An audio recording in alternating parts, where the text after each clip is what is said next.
Bienvenue à tous. France 24 continue à vous faire vivre la 79e édition du Festival de Cannes. Cap sur la croisette. Tout de suite, on retrouve Louise Dupont.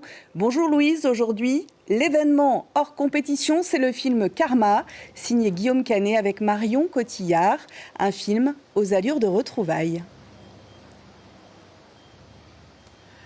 Bonjour Sonia, et oui en effet c'est leur premier film ensemble depuis l'annonce officielle de leur séparation en juin 2025 après 18 ans de vie commune.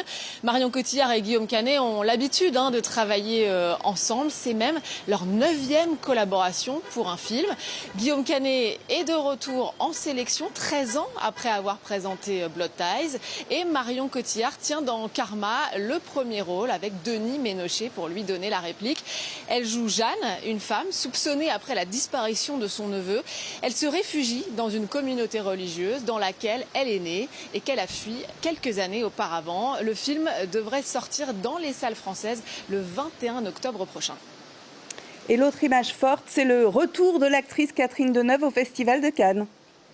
Tout à fait, et c'est sans doute l'une des plus grandes actrices françaises et en tout cas certainement l'une des personnalités les plus attendues ici à Cannes cette année. À 82 ans, elle illumine toujours le tapis rouge et elle est sur la croisette pour 2 films en lice pour la Palme d'Or. Elle a monté les marches jeudi pour Histoire parallèle du réalisateur iranien Asghar Farhadi, dans lequel elle donne la réplique notamment à Isabelle Huppert. Une courte apparition mais où elle est assez, je dois dire, savoureuse dans le rôle d'une éditrice qui ne mâche pas ses mots.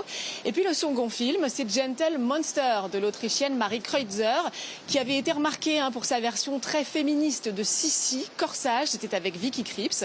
Et pour ce nouveau long métrage, elle réunit pour la première fois sur grand écran Catherine Deneuve et Léa Seydoux. Elle nous raconte l'histoire d'une pianiste dont la vie bascule lorsque la police débarque chez elle et arrête son mari et saisit ses ordinateurs. De lourds secrets vont ainsi être révélés, Sonia. Catherine Deneuve qui poursuit sa longue histoire avec le Festival de Cannes, dont elle est sûrement l'une des figures les plus légendaires. Tout commencé en 1964. Retour sur les moments les plus marquants de sa présence à Cannes. Alice Broga et Solène Claus. Sur le tapis rouge, les flashs sont braqués sur elle depuis plus de 60 ans. Catherine Deneuve est chez elle à Cannes, un festival où elle fait sa première apparition en 1964. L'actrice de 21 ans est alors inconnue du monde du cinéma.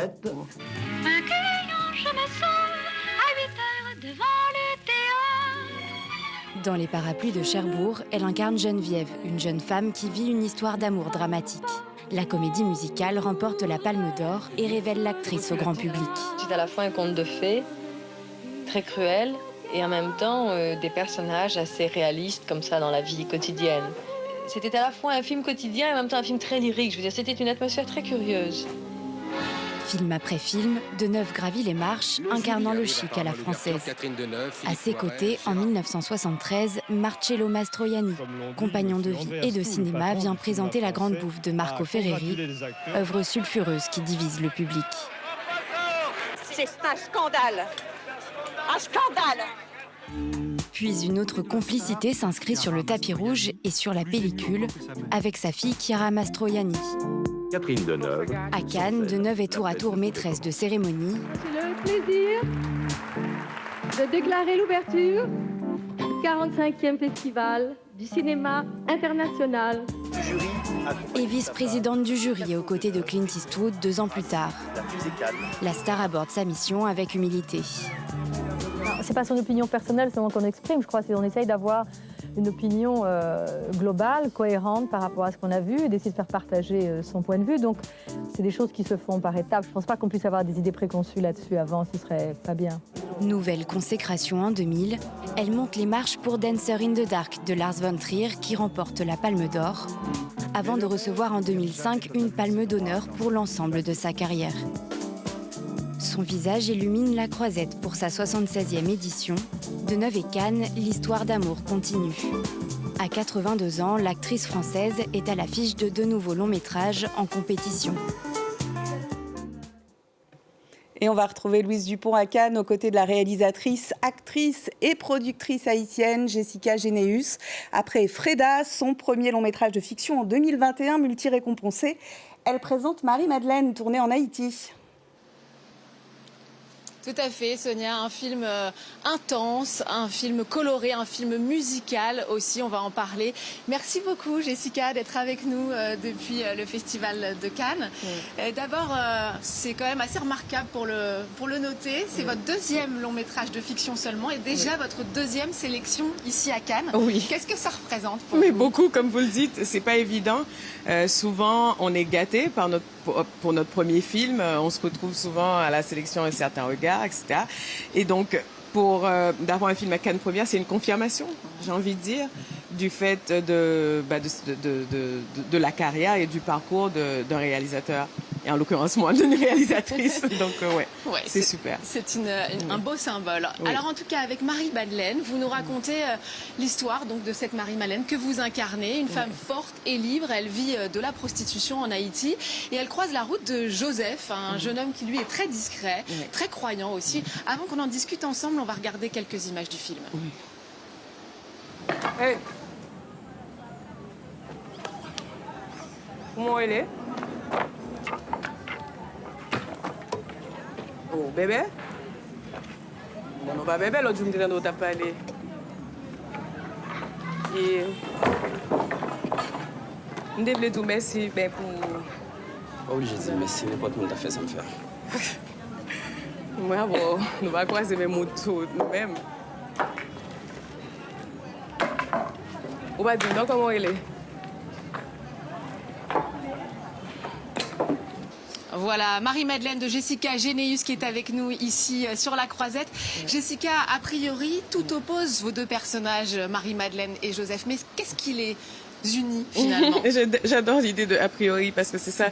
Ce sont des constructions qu'on a de nous-mêmes et de la société qui fait qu'on pense qu'on est si éloigné de l'autre. Et j'aime l'idée d'avoir cette église de l'autre côté du bordel. Tu as l'impression qu'il faut seulement un pas pour aller vers l'autre. Et ce pas est tellement compliqué qu'il y a tout un monde entre ces deux univers-là. Donc, j'aime l'idée que le film exprime ça, oui. Votre film nous raconte aussi Haïti, où vous vivez, un pays qui est, on le sait, ravagé par la violence, par les crises successives. Vous montrez d'ailleurs le système défaillant, vous montrez en toile de fond le système médical, la justice aussi. Qu'est-ce que vous vouliez raconter du Haïti d'aujourd'hui?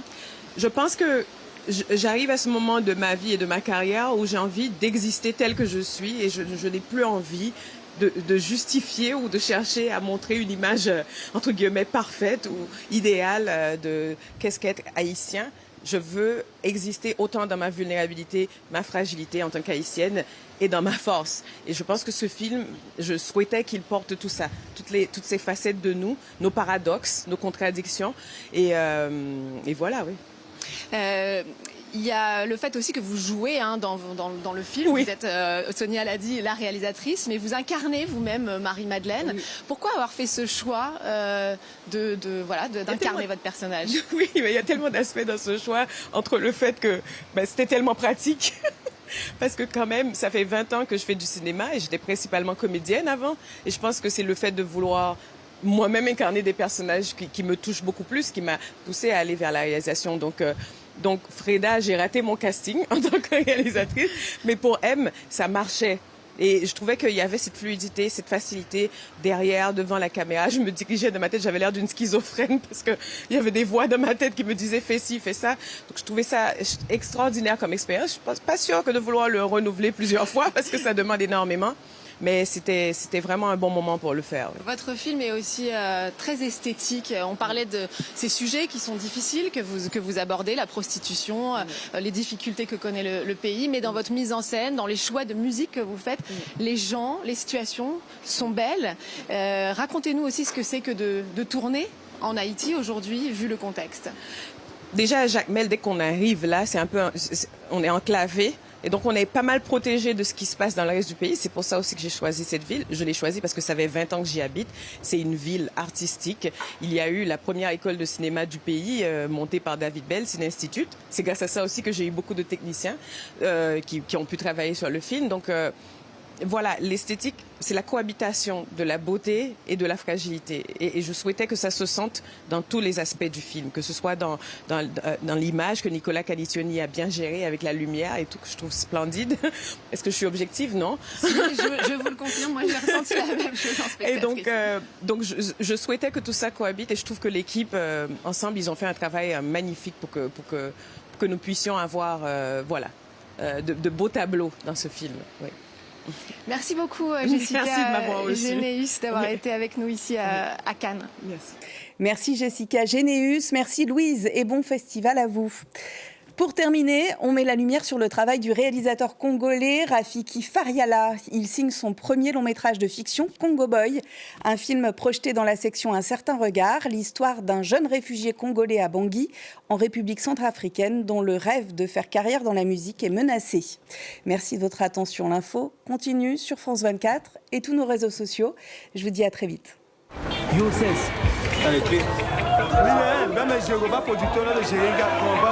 l'UNICEF a organisé une concours des nouveaux espoirs de la Centrafrique. Qui a réfugié, Imbalako a réfugié. Au moins on ne vit pas caché, papa. Comment on a mis Ghana un concours de l'UNICEF? Sambi à genoux. On s'en va nous voir, il y a des moments de femmes.